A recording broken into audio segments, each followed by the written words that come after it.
ओम नमः शिवाय। हर हर महादेव।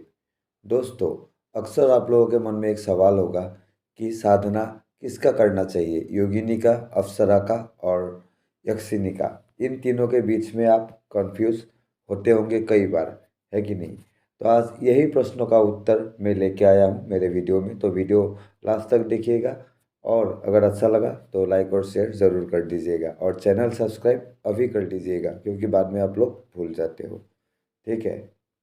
एक्चुअली बोलने के लिए तो ऐसा है कि कोई भी साधना खराब नहीं होता है, वो तो साधक की साधना करने का जो उद्देश्य है उसका ऊपर निर्भर करता है।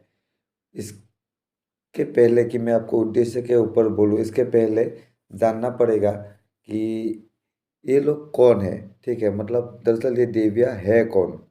ठीक है।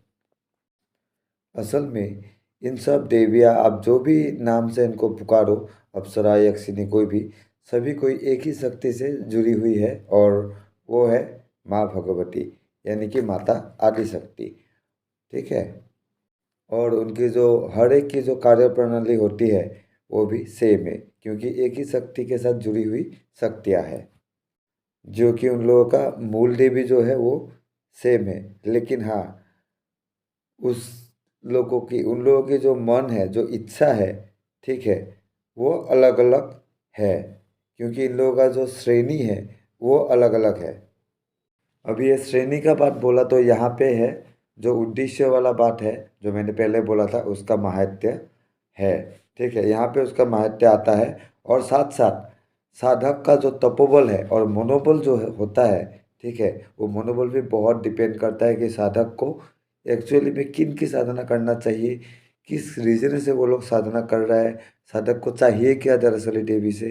ठीक है। ऐसा साधक का जो सोच और उसका जो प्रयोजनीयता है, उसके हिसाब से देवी का साधना करना चाहिए। और ये सब मैं इसलिए बोल रहा हूँ, हालांकि इन तीनों योनि का जो देवियाँ है, रिलेट तो एक ही शक्ति से करती है, लेकिन जो इन लोगों का साधना करने का विधान है वो अलग है। ठीक है। और उन लोगों से जो मिलने वाली सिद्धियाँ भी होती है ना, वो भी अलग होती है, मतलब उन लोगों का लेवल ही अलग होता है। ठीक है। लेकिन इसका भी एक कारण है, और वो है प्रकार। अभी मैंने बोला था क्लास के बारे में, प्रकार। अभी आप प्रकार के बारे में बोलने के लिए जाए तो उन लोगों का क्लास होता है एक प्रकार से, जो कि उन लोगों का, जिसके ऊपर उन लोगों का स्वभाव यानी कि नेचर डिपेंड करता है। ठीक है। उन लोगों का स्वभाव और नेचर भी अलग अलग होता है, मतलब मेरे कहने का तात्पर्य ये है। अभी योगिनी का स्वभाव देखें तो उनका क्लास है सात्विक, इसलिए वो सात्विक स्वभाव वाली देवी होगी। ठीक है। अप्सरा का क्लास है अभी वो सात्विक और राजसिक। ठीक है। अभी सात्विक देवी को क्या है, कोई कोई साधक पत्नी रूप में प्राप्त करना चाहता है, कोई कोई दूसरा काम में यूज करना चाहता है, उस सब के लिए सात्विक देवियाँ कभी साथ नहीं करेगी। और साथ में ये लोग क्या है, किसी का अहित के लिए कभी प्रयोग नहीं होती है, जो कि सात्विक देवियाँ या सात्विक शक्तियाँ होती है। ठीक है। अभी अप्सरा का जो क्लास आता है वो आता है सात्विक और राजसिक दोनों का मिक्स। कोई कोई अप्सरा सात्विक होता है, कोई कोई अप्सरा राजसिक भी होती है। और राजसिक अप्सरा को पत्नी रूप में प्राप्त भी किया जा सकता है साधना के रूप में, और उसी में साधक का तपोबल और मनोबल का बात भी आता है। और ये जो यक्षिनियाँ होती है, ठीक है, ये यक्षिनी क्या होता है, साधक अगर इनको सिद्ध कर लिया तो महाप्रतापी बन गया, समझ लो। इसको किसी पे भी यूज़ कर सकता है यक्षिनी को। ठीक है। अगर आप किसी का ये भी करना चाहते हो, खराब भी करना चाहते हो, तो वो भी यक्षिनी आपके लिए कर देगी। और इनको जो साधना का विधान है वो भी इसीलिए बहुत उग्र है। ठीक है। और ये देवी तामसिक और राजसिक प्रवृत्ति में आता है। जो जो राजसिक यक्षिनी है वो ये सब कर्म नहीं कर सकती है, लेकिन जो तामसिक यक्षिनी को अगर आप सिद्ध कर लिया तो आपसे, तो उनसे आप कोई भी कर्म करवा सकते हो। ठीक है। अभी उसी प्रकार से साधक अगर योगिनी सिद्ध करेगा और उस योगिनी से चाहेगा कि उसको मारण विद्या का ज्ञान दे, ठीक है, उच्चाटन विद्या प्रदान करे, ये सब वगैरह जो गलत क्रिया करने वाला विद्या होता है, ये सब विद्या ये लोग देवी नहीं देती है, योगिनी देवियाँ।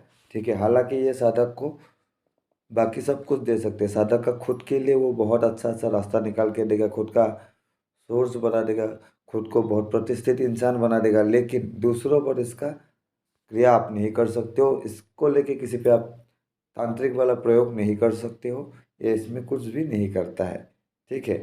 ये इसका प्रयोग सिर्फ साधक अपने लिए, अपने हित के लिए कर सकता है।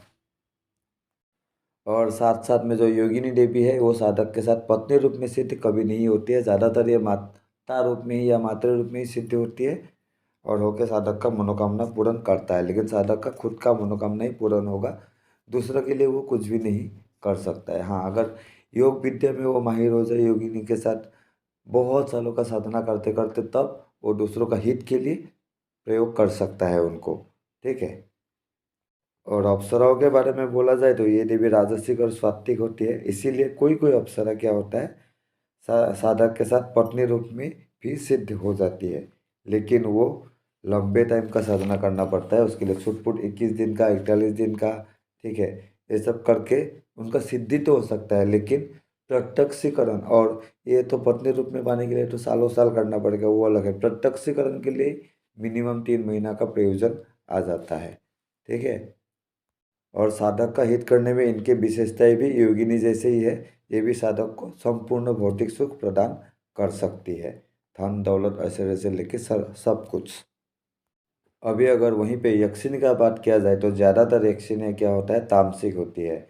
और उनमें से कुछ कुछ राजसिक भी होती है, लेकिन बहुत कम ही यक्षिणी राजसिक होती है। ज़्यादातर यक्षिणी में तामस का प्रभाव ज़्यादा रहता है, ठीक है। और ये लोग साधक से ज़्यादातर पत्नी के रूप में ही सिद्ध होने के लिए पसंद करती है, और पत्नी के रूप में सिद्ध होकर साधक के लिए हर काम करती है, साधक को हर कुछ सब कुछ देती है। लेकिन उसका शर्त एक ही होता है, दूसरे औरत के पास साधक नहीं जा सकता, चाहे उसका माँ हो, बहन हो और कोई भी हो।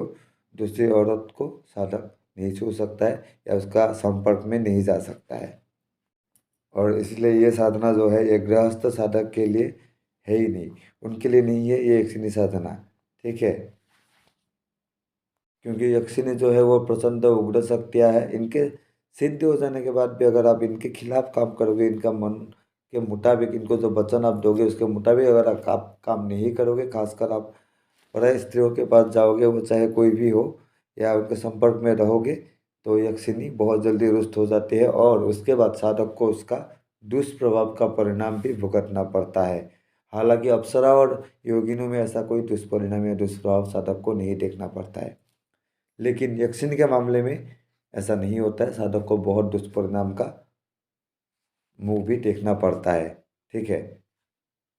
और उग्र शक्ति है, तामसिक शक्ति है, इसलिए जो साधक है, साधना करने वाला, उनका मनोबल भी बहुत स्ट्रांग होना चाहिए, क्योंकि यक्षिनी बहुत जोरदार परीक्षा लेती है, उसके बाद ही सिद्धि होती है। अभी वो परीक्षा किस तरीके से लेगी वो उसके मूड के ऊपर कंप्लीटली डिपेंड करता है, या कर, ठीक है।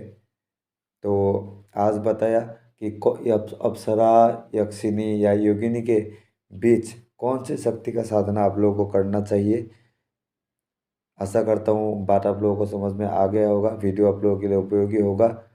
वीडियो अगर अच्छा लगा तो लाइक और शेयर करने के लिए नहीं भूलिएगा, और चैनल को सब्सक्राइब कर लेने के लिए नहीं भूलिएगा। आज के लिए इतना ही। ओम नमः शिवाय, ओम नमः शिवाय, ओम नमः शिवाय।